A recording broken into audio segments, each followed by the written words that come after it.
morning, I'm Rosalie, and today we will explore the benefits of volunteering to create a positive impact on another person's life.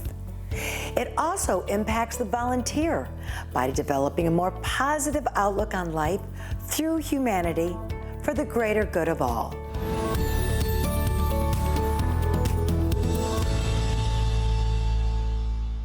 It's likely that you or someone close to you knows a person who is struggling with drug or alcohol addiction.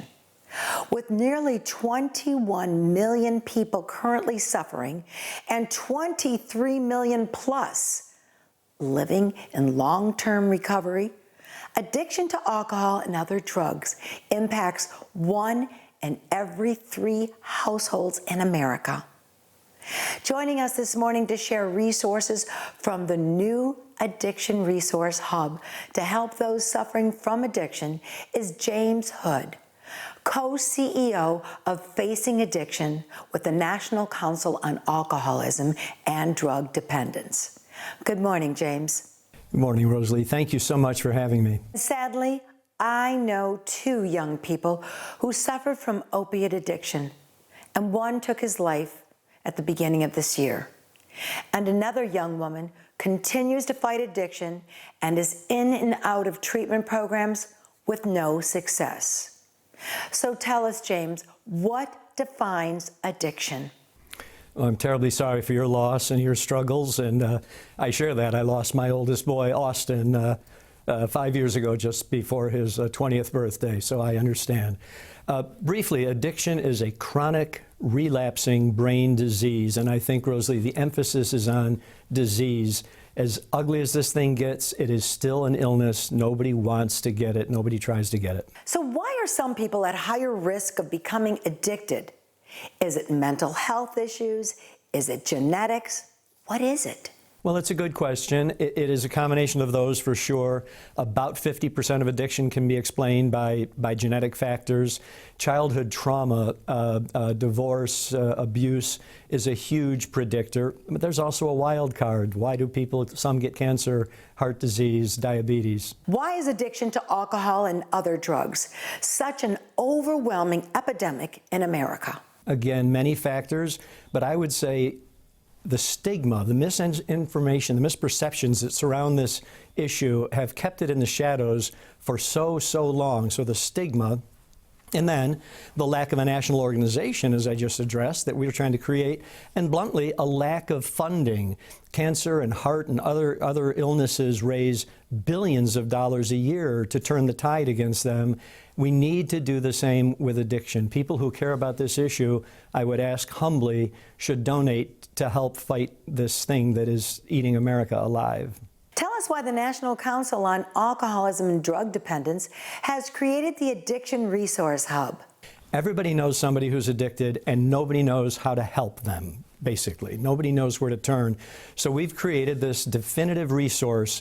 It's a map. It's user-friendly. It's online. You can go and put in your zip code, and you can say, I'm looking for information about prevention or treatment or recovery, and a map lights up and it'll show you hundreds of resources in the greater southern Florida area where you are, where you want your resources.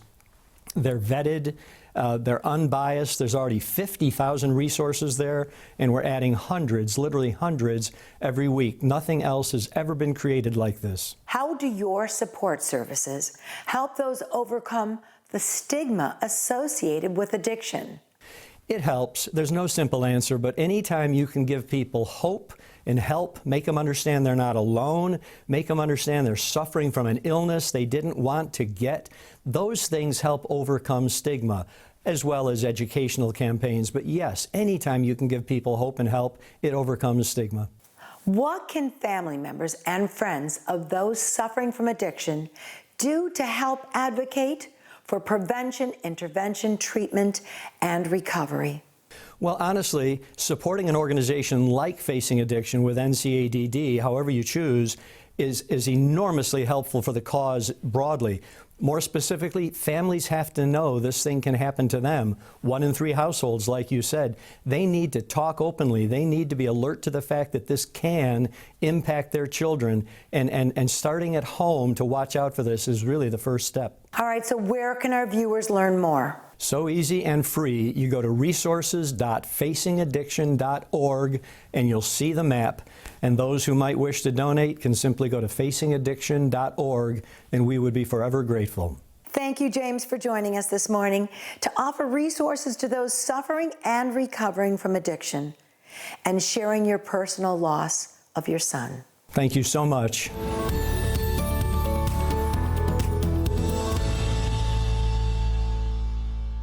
According to the National Institutes on Health, urinary incontinence is the loss of bladder control. And for some women, this problem can be slightly bothersome, and to others, totally debilitating. For the 65 million Americans living with the loss of bladder control, their state of comfort and confidence is challenged each day to establish their own well-being. A new study from Depend shows comfort and confidence are essential to living a happy life. Nearly 1 in 4 Americans living with bladder leakage find themselves withdrawing from people and things they love because of discomfort and anxiety. Joining us this morning is psychotherapist and author Dr. Robi Ludwig to share tips to transform our beliefs about midlife aging and empower women to take control of their health, regain confidence, and get back to enjoying the things they love to do with family and friends. Good morning, Doctor. Good morning. Thank you for having me. My pleasure. In celebration of National Women's Health Week, share with our viewers some easy ways to tweak their lifestyle to take control of their health. The first and most important thing is to be active. Physically active. And it doesn't matter if you don't have a history of being athletic. I was picked last for every team ever in school, so I was like the last one picked. But it's great to be active physically because you definitely feel better and there's more confidence and it helps you live a healthier life. So physically make sure that you get active. Mentally stay active. It's very important that we stimulate our brain and continue to learn new things. So learn a new language, take that class you always wanted to take, continue to read, join a book club, and stay in the moment. Don't internalize a lot of these myths that tell us that we can't live our best age moving into midlife. That's certainly not true. Many people feel more confident than ever before, and they certainly know what they want, and they know how to take care of themselves. That's why I'm so happy to partner with Depend to tell women how to go out there and live life to the best and fullest. And as we get older, we grow smarter, don't we? We do. We get smarter. We get more confident. We're more in touch with our purpose. So there are so many positives that get overlooked, and some ages get more maligned than others. And certainly midlife is in that category. But I think if we all work together to dismiss some of those myths that are out there, we'll definitely move in the right direction because it's taking us all longer to grow up. So we all feel younger at midlife than ever before. As a psychotherapist, where do you begin in counseling patients who suffer from bladder control and even feel ashamed to discuss with their doctor the body changes that they can't control? Right. So the most important thing I tell patients is to not let anything get in the way of connecting, because it's so important that people connect in life. And those who use the product feel confident in it so they can just forget about bladder leakage and go throughout their day knowing that they can go to a lunch and have a good time. They can go on vacation. They can take that plane ride, that nothing has to get in the way. So that's what I really reinforce with my patients. I want them to socialize. I want them to connect. I want to embrace every moment that they're living and not to let anything get in their way. And fortunately, we live in a time where we have products out there that can help us do that. What small changes can women incorporate into their daily routines to help regain confidence, and fight off the aging process? Well, you need to laugh. Figure out what you need to do to feel good about yourself. Certainly make yourself feel pretty on the outside can make you feel more confident on the inside. Really and truly dispel the myths out there that are no longer accurate. In some cases, women become more beautiful with age. We really need to shift the way we think about aging in this culture so that we can feel good about ourselves. Take a breath, meditate, enjoy yourself, laugh, be in the moment. Make sure that you feel like you're bringing your best self into the room and connect with others. Take care of yourself physically so that you know that you are in the best place you can be, both emotionally and physically. And again, if you're dealing with bladder leakage, which we know 65 million people are, Depend has products out there, more sizes, better comfort, that can help you connect and go about your day without having to worry. So, doctor, how do you inspire your patients to take a proactive approach to start living their best life now? Well, I think they basically are inspired to live their best ages now. Everybody wants to feel good about their life. So I don't know that I have to do a lot to inspire them. I think they're already inspired. But the most important thing is I help them to be proactive and not follow the feelings. You follow your goal. If you want to feel better and more confident, then you need to take action steps in order to have that feeling. And healthy actions will help us overcome and grow socially and emotionally. Well, absolutely. If you are taking the next right action and you are making choices that are healthy for yourself, then you are growing socially and emotionally. And we know as people get older, their personalities continue to grow and change. And in some ways, we tend to see the glass more as half full than half empty. So we become more positive as we get older as well. All right, doctor, so where can our viewers learn more? Well, you can find more information on Depend.com, and you can also find more information about your best ages now through Dr. Robbie Ludwig. There's information out there on midlife and how to take care of yourself in the best way possible. Thank you, Dr. Ludwig, for joining us this morning and sharing tips to transform our beliefs about midlife, to take control of our health and enjoy life now. Thank you.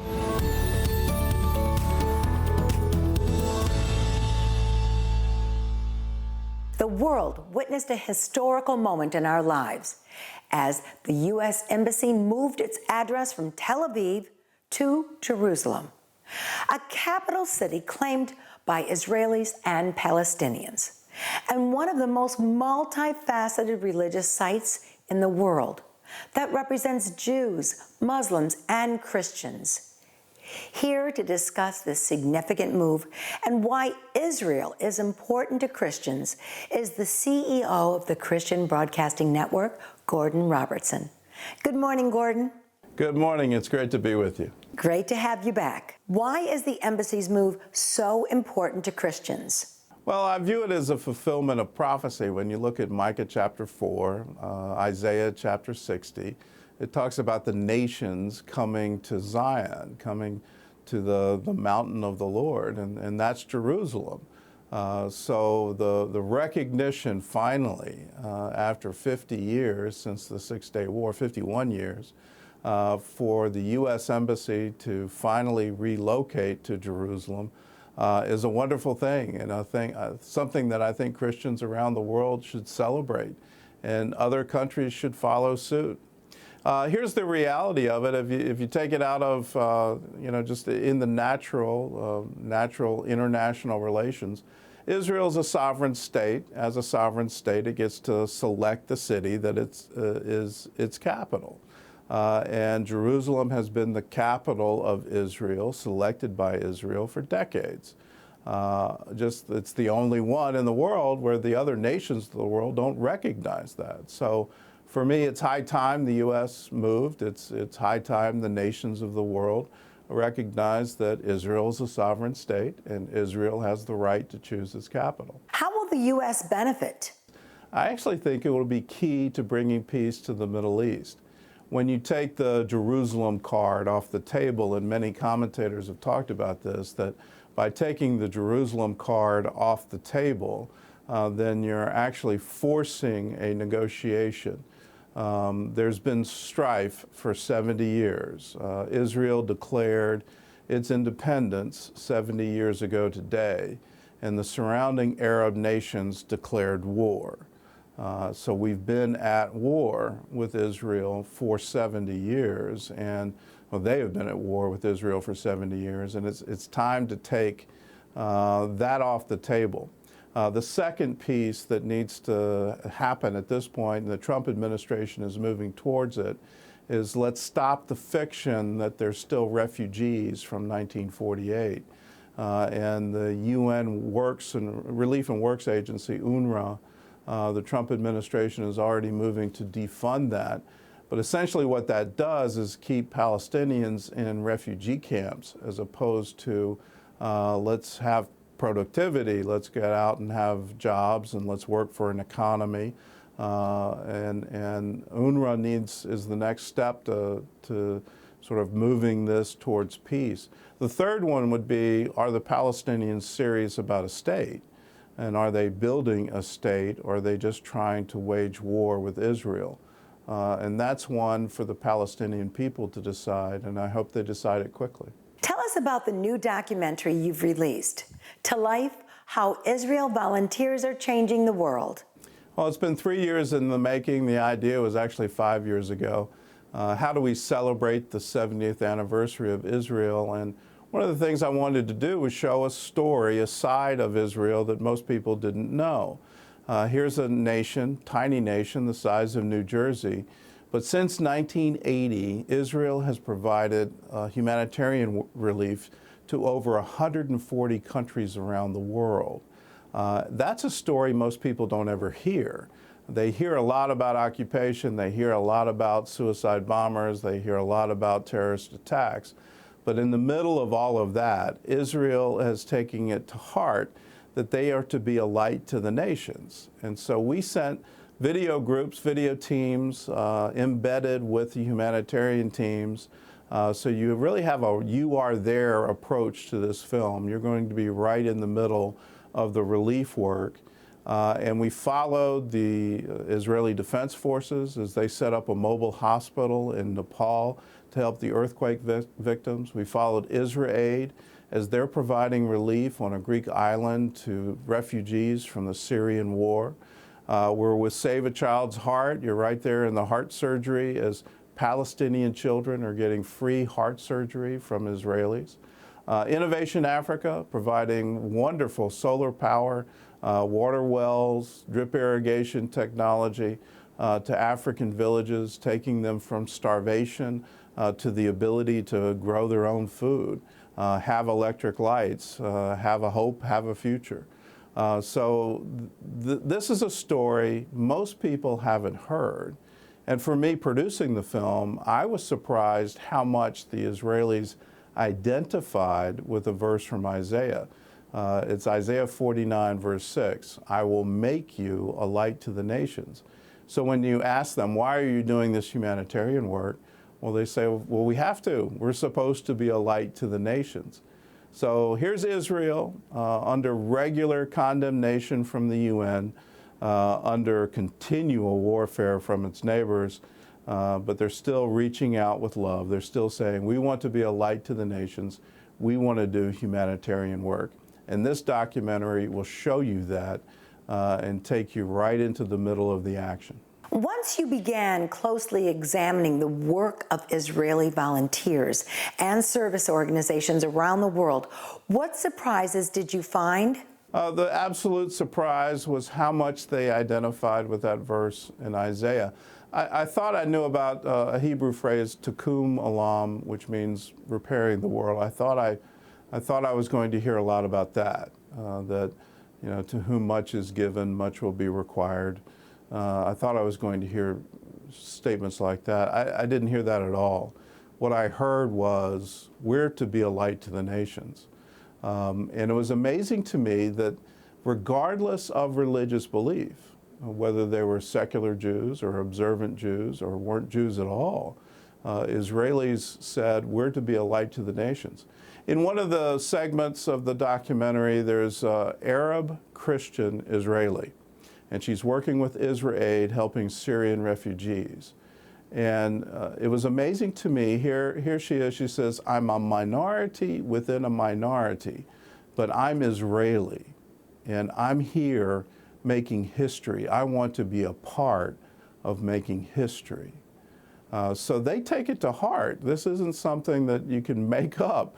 And they identify as Israelis, we are to be making history. We're to be a light to the nations. So you're hoping that that quote will touch the viewers' hearts emotionally. I've heard again and again from people who have seen the film that they were moved to tears. And for me personally, it caused me to look in the mirror myself. When's the last time you heard from an American, I'm doing humanitarian work because I'm an American? We're supposed to be an example to the other nations. The last time I heard anything like that from a politician was Ronald Reagan back in the 1980s, where he called to mind what the Massachusetts colony was founded to be, and that was a city on a hill. And Reagan reminded all Americans, we're supposed to be a city on the hill. We're supposed to be an example to other nations. I think as a culture, have we lost that? It really got me into a point of self-examination. I understand when Christians go out and do humanitarian work and you say, why are you doing this? And they say, well, because I'm a Christian and I'm supposed to love people and I'm supposed to do these things. But I think as a culture, have we lost that? And how do we get that back?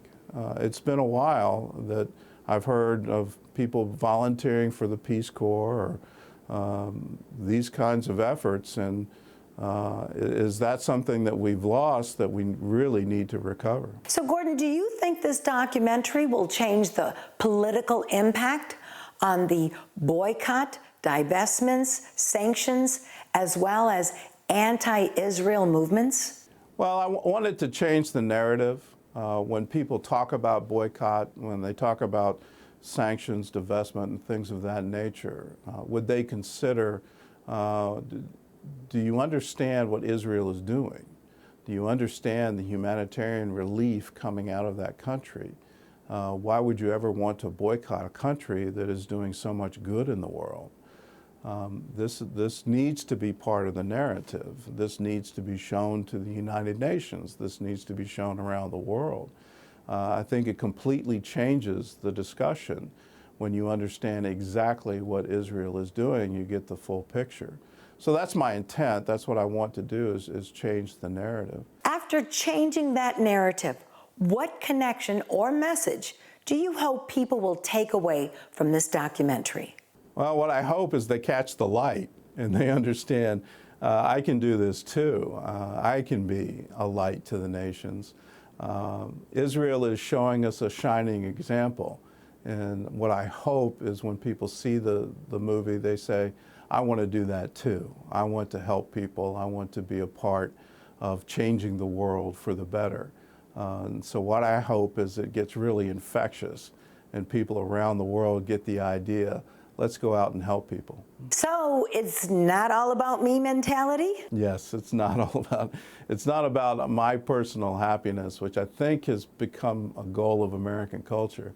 The happiness comes when you're helping someone else. All right, Gordon, so tell us where the viewers can watch this documentary. We have a website, tolifethemovie.com. You can also watch it on the YouTube page for CBN. Just type in CBN to YouTube and it'll come up, Christian Broadcasting Network. I want as many people as possible to see it. That's why we're giving it away for free. So tolifethemovie.com, you can see it there. You can also share it. And what I'm hoping for is people will say, let's share this film. Let's share it on social media, on Twitter, on Facebook, on these various platforms. Let's get the word out. And hopefully a lot of people will say, How can I be like Israel? How can I be a light to the nations? Thank you, Gordon, for joining us this morning with a unique perspective on the good work of volunteers throughout the globe and how to be the light of nations. Thank you.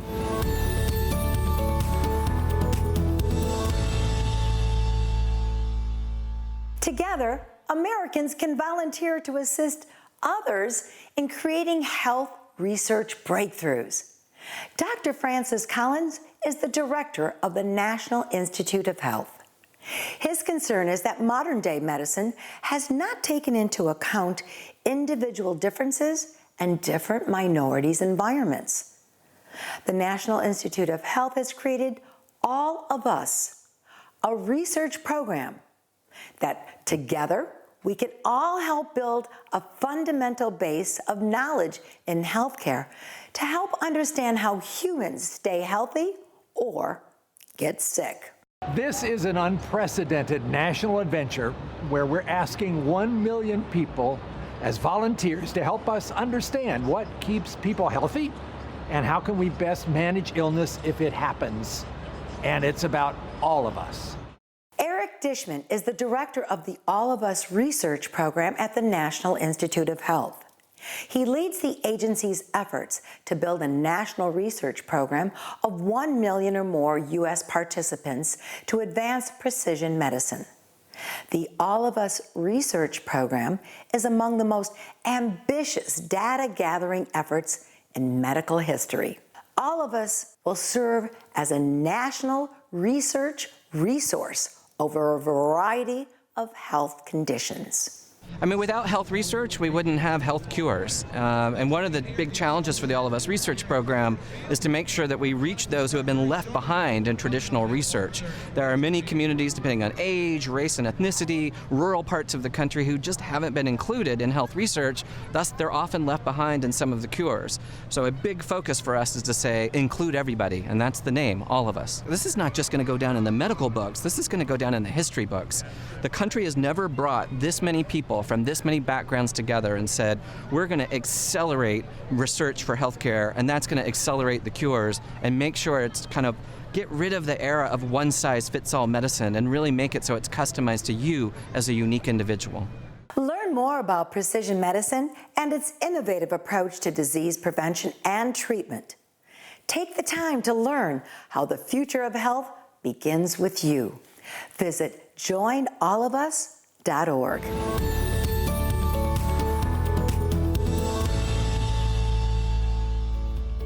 Volunteers also benefit from giving, just as the recipients do.